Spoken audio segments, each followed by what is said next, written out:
enti emprepi no nipadodo na aka se official are enti ena wonka twi official de ne brofo sem eye too much nyese bia me brofo sem eye too much but wow follow me since day one ubedi dance say me share videos ya see na me ye no ewo twi but eduruba bi no na support no very low ye wamanfo bi wo hono a ye bedi watem na ebi mokura edi matem ebi moka se sa kwa we medwa no ensene ne video emma me da ben na oba Italy ha se ya obekire ye de enye but nye ni nti ena me wa ha se enne de me pese obi biara a oye Ghana ni a uwo Italy ha se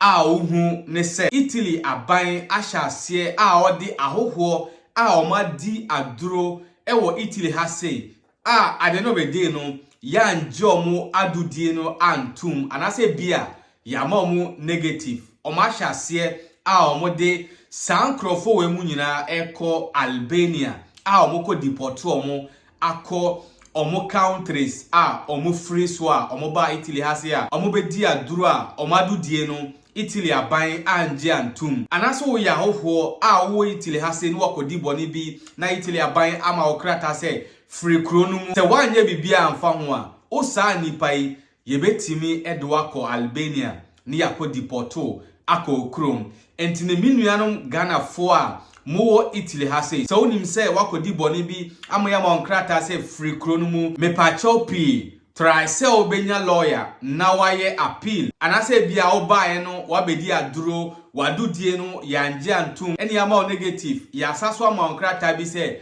free kronum mepacho try se obenya lawyer na wa appeal efi se the moment a obeye appeal no yemfa unko Albania but yema opipa se free kronumu na se otete ho na se wanye appeal a o sa nipai yebetimi edwa ko Albania ena kwan a omobefa so omodo beko Albania no wani enje ho se ame no kasai ya dikan ede amanfo ako Albania ye shomo handcuff ase de omadi bone kese bi ni nyina achi no omo ba krom ha se omo bedi aduro omadudie no yanje antum ya ma mon krata so omo free krono mu ena bride krata na ma omo so omo free krono mu no omo anye hwe amfa ho ena Italy aban ama omo so ena pua yede omo akọ Albania abra yede handcuff edi agu omo entimi pamwacho pi yenhu se ne yebesia nante abra omama ye deportation letter se yemfree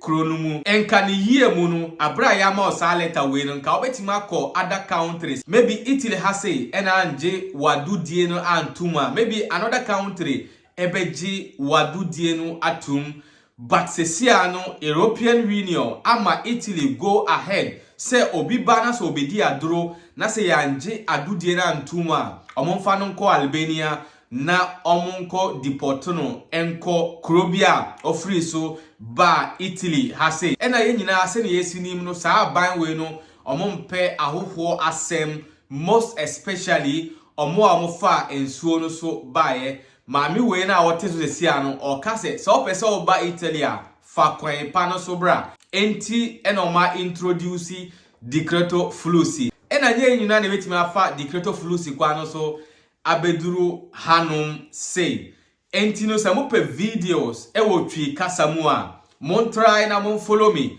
na mon share video no na me hwe kwan a mebefa so na mama mo back to back update ewo twi kasamu because emprepi no edipa bebre ka se akwa we da be na wo ba Italy ha se a obekire ye de enye but enye emredo do a wo Italy ha se but kasa na wote no how a obetima kire amanfo ensem ama omwate ase se okoye nuanom Senegalese ye nuanom Gambians ye nuanom Pakistan the way omo support omo nuanom a omo de information ma omo no but oba ye Ghana for your side a entisa emprepi no amanfo bebre na di matem alatani way say but enye ho na mehwe information na mede ma no at the end of the day the benefit amanfo enya free mu no eno na mehwe adide tem a wudi me no emfa wonko ba bia eno kra na ginger me eno na mame moral eno na hye me nkuran se me nkope information na me mfambre amanfo enti yanko he video no abra Italy aban edi first batch of ahoho a omama omo deportation order or deportation letter ecco Albania. Sono da poco passate le 7 di sera quando i pullman dei migranti varcano la soglia del CPR di Gjader, in Albania, destinazione di un viaggio iniziato ieri mattina al centro di permanenza di Restinko, in provincia di Brindisi. A scortare questi profughi che hanno in mano un foglio di via nell'ultimo trasferimento della giornata, dal porto di Shëngjin, una lunga teoria di camionette di Guardia di Finanza e Polizia. Anche a bordo della nave che ha attraversato l'Adriatico, le 40 persone erano guardate a vista da circa 80 agenti, 2 a testa praticamente, sottolinea l'europarlamentare Cecilia Strada, in Albania insieme a una delegazione del Partito Democratico e ai membri del tavolo asilo e immigrazione. Ma sono soprattutto queste fascette legate ai polsi dei migranti a suscitare dure critiche. Una procedura legittima, usata per evitare atti di autolesionismo e disordini a bordo, spiega chi gestisce la trasferta. Ma la polemica non si placa di fronte a queste foto scattate all'arrivo a Shëngjin durante la discesa dalla nave della Marina Militare Italiana.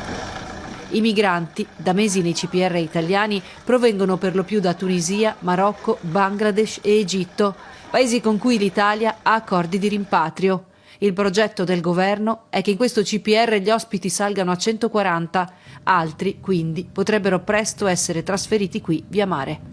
40 migranti portati in manette in Albania, come commenta? Mi stupisce lo stupore di chi si stupisce. Se degli irregolari clandestinamente presenti sul territorio nazionale in via di espulsione con precedenti penali vengono accompagnati in un centro per i rimpatri in manette, dov'è il problema? Che gli devo mettere l'uovo di Pasqua in mano? Spero che sia una bella giornata di sole, festosa, dove si ricorda un momento di liberazione di cui tutti sono stati protagonisti, non solo i comunisti. Mi stupiscono parole di odio che arrivano da certa sinistra. Ecco, quando uno dei portavoce del politicamente corretto, come il signor Saviano, dice che Musk finirà nel sangue, e la parabola di Trump finirà violentemente, e c'è la tirannide e c'è bisogno di una nuova resistenza, io penso che parli a sproposito e usi parole che non fanno bene. Abusiafo moahu video no sene esiko entinu yenhu sene yebesianante ewo kronumu kene midi kai kanu ahyase no se mope more update ana more videos ewo twi mu a mon like na mon share se mi hu se nipa dodo na pe video ewo twi mu a me try my best the channel kra na ewo se me create na me mamo updates back to back a me